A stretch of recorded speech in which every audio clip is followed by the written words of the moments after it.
You talked about your first lessons in innovation had to do with being in the trenches and what you saw was there and wasn't there. So Right. why don't we start off with there in terms of your first experience?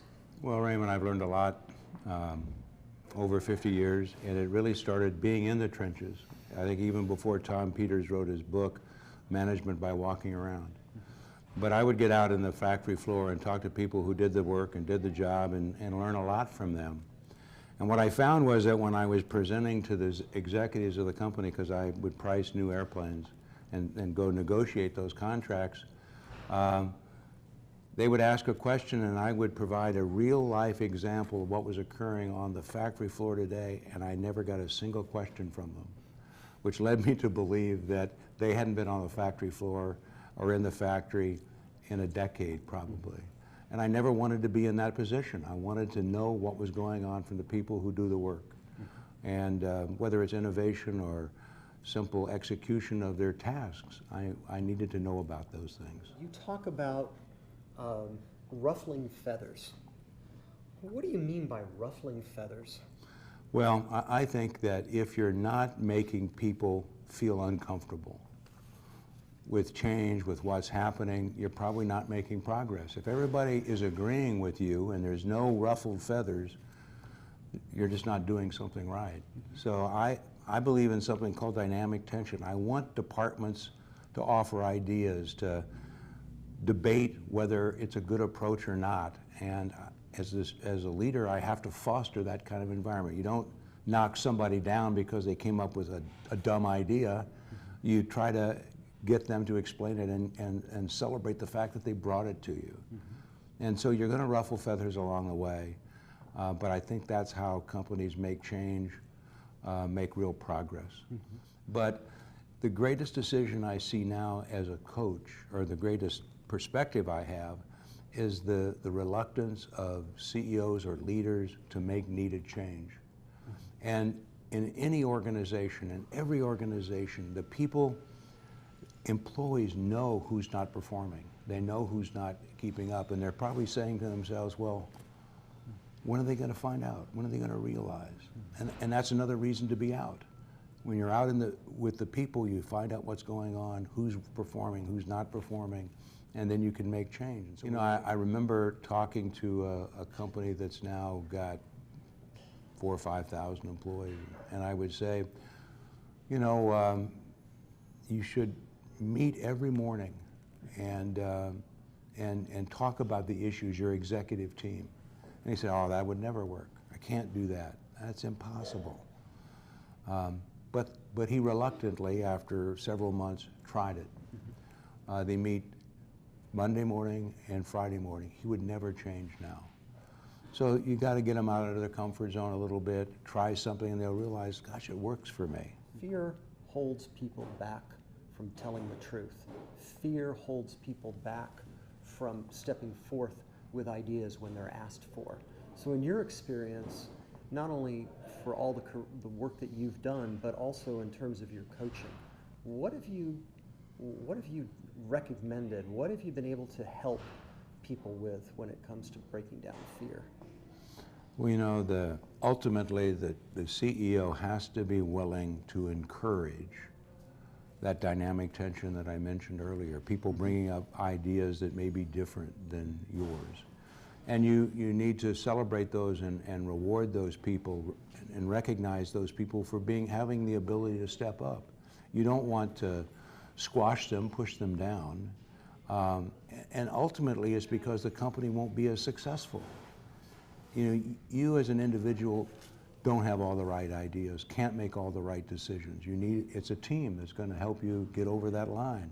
And the more people that are on the team rowing in the right direction, the better able you are to make really difficult goals. So I mean, I think it's fundamental to being a leader is to be accepting of all ideas. Now, what I have found is that sometimes you don't believe that idea, or perhaps they don't know all the facts that would cause you not to go in that direction but another one. But the only way to get the team involved is to talk about those things, explain why you're making the decision that you are. I have found that when you do that and people understand why you did that, they'll get on board. And they, okay, maybe I don't agree with it, but I respect you as the leader to make that decision, and we're going to go along with that. Abandon colleagues when necessary.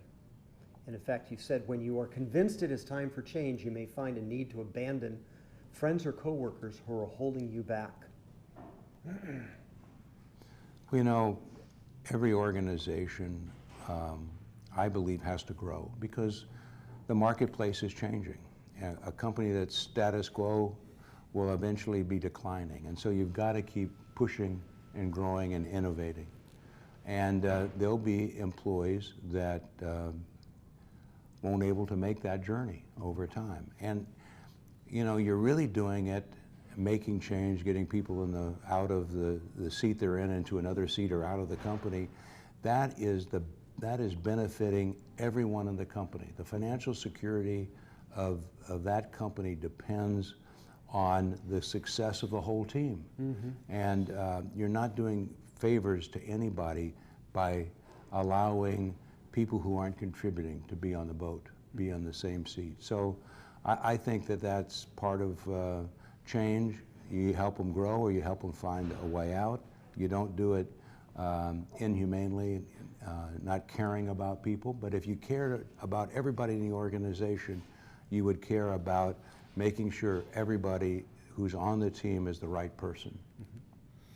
So what have you done in your career to balance out being able to maintain the good things about status quo, some sense of balance for people, predictability, but at the same time being able to have innovation flourish? It reminds me of somebody who you've got to be able to know when to apply the brake, when to put the gas on, but you still want to make progress.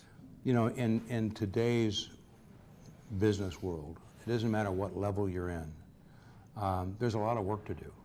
I mean, you talk to managers in mid-level positions, it's hard to keep up. But I think you've got to stake out time. I don't know if that's an hour a week in your company, 2 hours a week a month, and begin to think out of the box. Think about new ideas that would help the business move forward. Mm-hmm. So, I mean, I think you have to be intentional about planning approaches to innovation. Mm-hmm. And then when you have an idea, celebrate that idea, communicate that idea, and that will encourage others, mm-hmm. I think, to think outside the box and come up with new ideas as well. As coaches, we know that in order to be intentional, you've got to put a frame or box around your time in order to do that.